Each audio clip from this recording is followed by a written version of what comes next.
It's already disappeared. Nothing lives here, not even you. It's hopeless. It's in your mind. You think you can see it, but it's in your mind.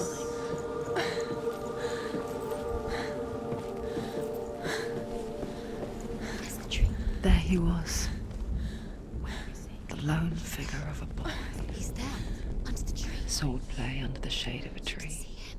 There he is. Come on, you have to. She remembers the first time she saw him. To her young eyes, he moved as if dancing, and the world danced with him. Under the tree. The gloom lifted. For the first time in years, she felt a ray of hope.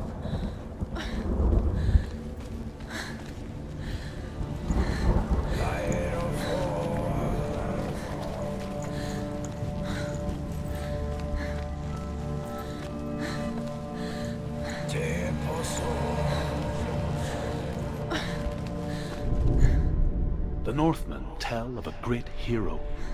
His name is Sigurd.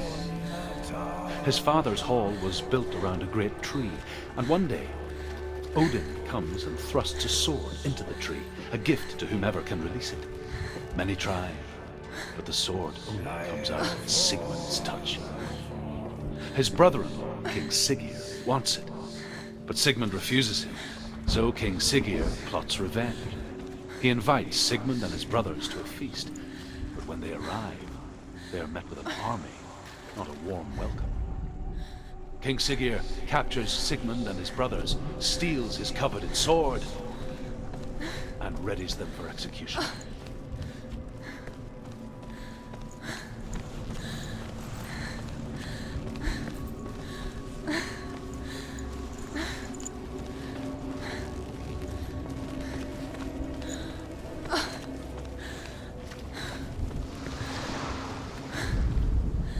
Death for Sigmund and his brothers seems certain. But the king's wife is Sigmund's sister, and she begs for mercy and implores the king to chain them up instead. He agrees. Not for mercy, though, but because he plans an even more cruel and lingering death. Chained to a tree in the forest that night, a she-wolf comes and devours one of Sigmund's brothers. She returns, ravenous, night after night, until only Sigmund is left. The next day, Sigmund's sister sends a servant with honey to smear on Sigmund's face. But to what end? Well, that night, when the she-wolf appears again, you'll never guess what happens.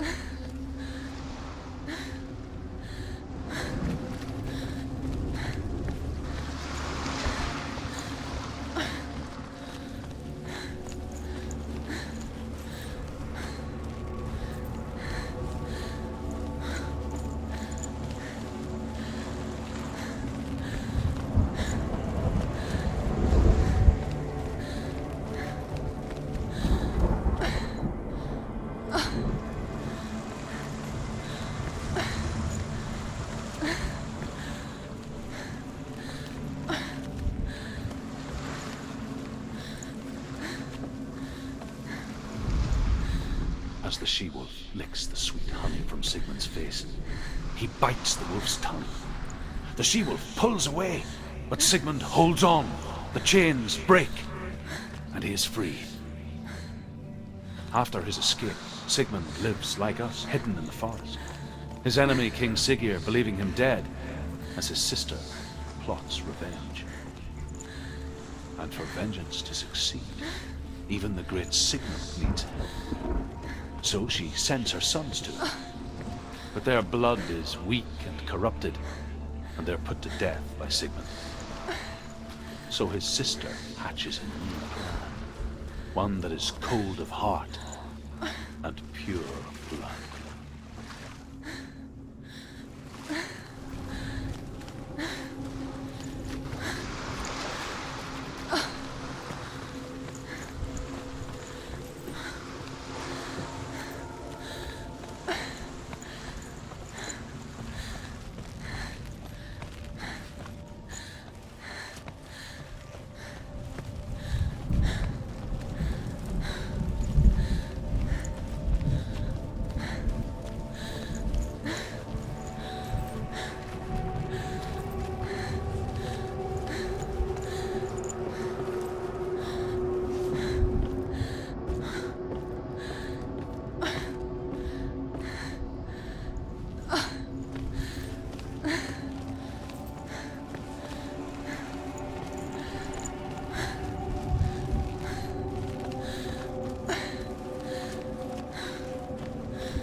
Watching from afar, she mimicked him, perfecting her own secret dance,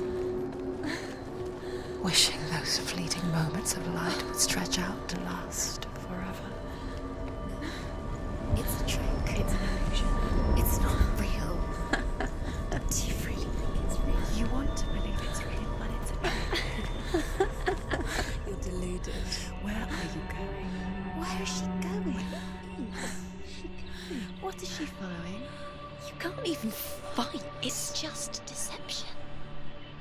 How does he so effortlessly court the world in bliss? If only she could do the same. See the world through eyes anew and dance with it, just like he does.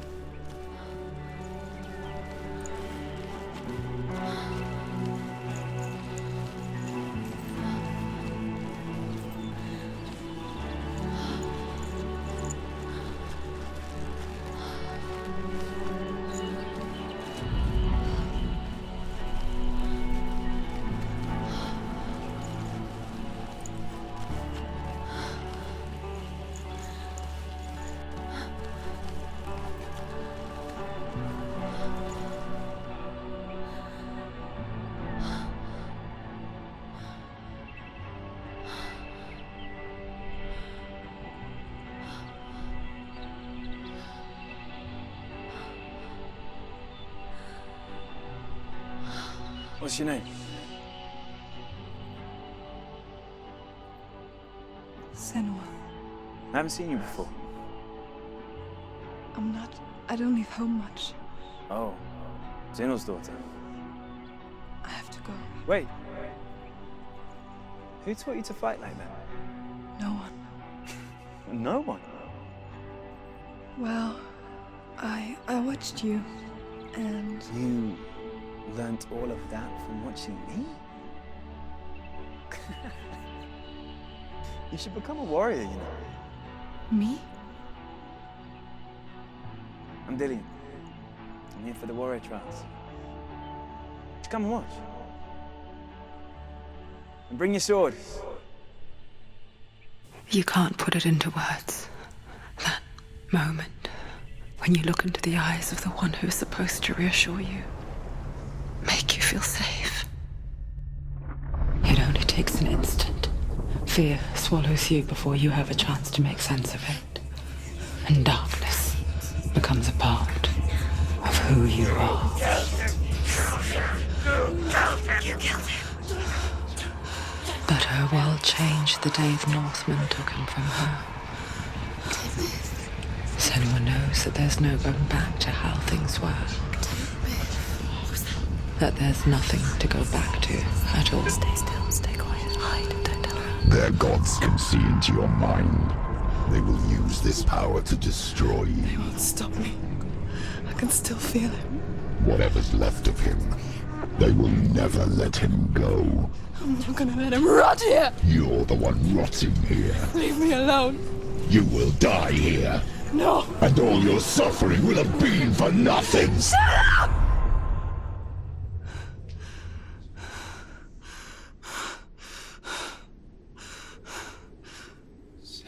Dillian? Is that you?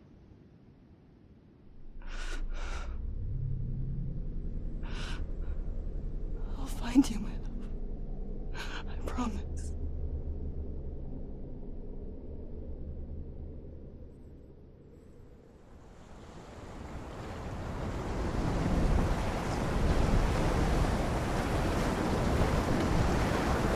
The light by the tree. Can you see him? You want to believe it, Is but he he's there? not real. Is he there? You're alone in these mountains. Is that Dillian? Nothing lives here. You won't survive. You met him by the tree. She met him by the tree. Maybe it's a sign, the tree. What's he trying to tell you? He's waiting for you by the tree.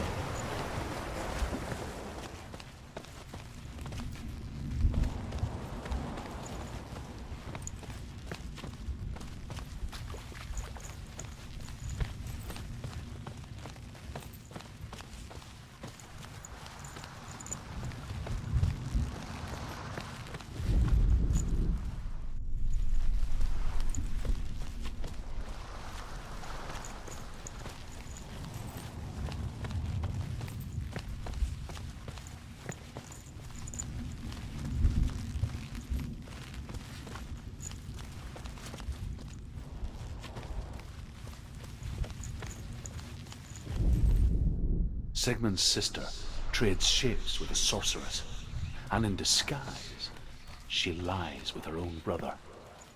She gives birth to a son named Sinfjotli.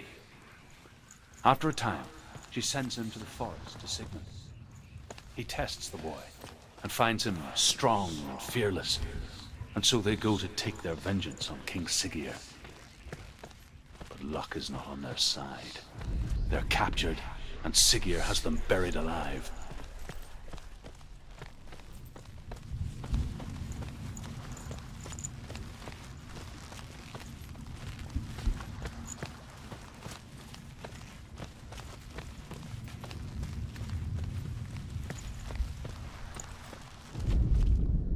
As Sigmund and Sinfjotli are being buried alive, Sigmund's sister throws an armful of straw into the grave mound.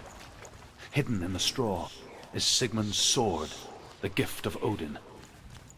They cut their way out of the grave mound and set fire to Siggeir's hole. Sigmund calls to his sister to come out, so that she may live and be honored. She does come out, but only to tell him the truth. That she had slept with him, her brother, to beget a strong avenger. I am not fit to live, she says, and walks back into the fire. Strike vengeance from your heart, Senua, as there is always a heavy price to pay.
Its name is Gramr. It was forged by the god of all Northmen, Odin, and gifted to Sigmund, a great warrior. I need this sword. It's important. Can you help me? The sword appears whole, but it is an illusion. It shattered into shards long ago. It is said a great warrior can reforge Gramr by answering the trials of Odin, one for each shard. The roots of the Tree of Death will take you to new lands, where you will face the trials. Go to the shard. Go to the shard. Find it. There it is. Focus. There's the shard. Focus. Focus. Use your eyes. Look. Get closer. A king in the north forced the dwarves to make a sword that would never fail and never rust, and that would slice through iron and stone and bring victory to its bearer. But the angry dwarves cursed it. It would be the death of a man every time it was drawn. And it would be the death of the king. Let me tell you about the sword Tyrving.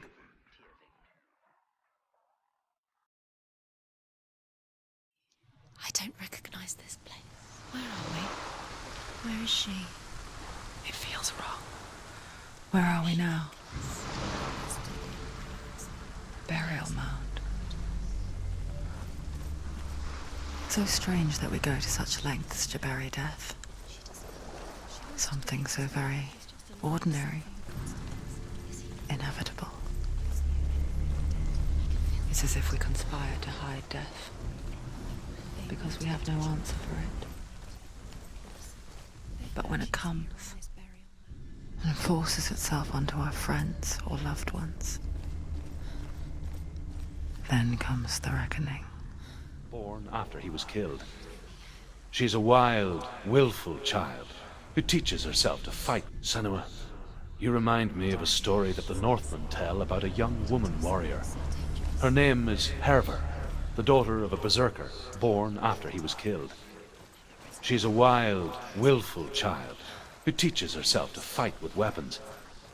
When she learns where her father is buried, her only desire is to reclaim the treasure buried with him, but above all, the sword, Tyrving.